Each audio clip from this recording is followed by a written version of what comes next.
Terengganu டுங்கோனில் பெற்ற தாயே பாராங்கத்தியால் கழுத்திலும் நெஞ்சிலும் கீறியதில் மாற்றுத்திறனாளியான 46 வயது மகள் படுகாயமடைந்தார்.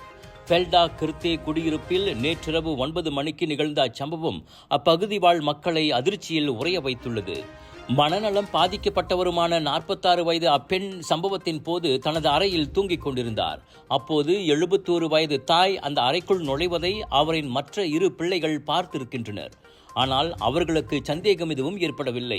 திடீரென அலறல் சத்தம் கேட்கவே பதறி போய் பார்த்ததில் சகோதரியின் கழுத்தை தாய் கீறுவதைக் கண்டு அதிர்ச்சி அடைந்தனர்.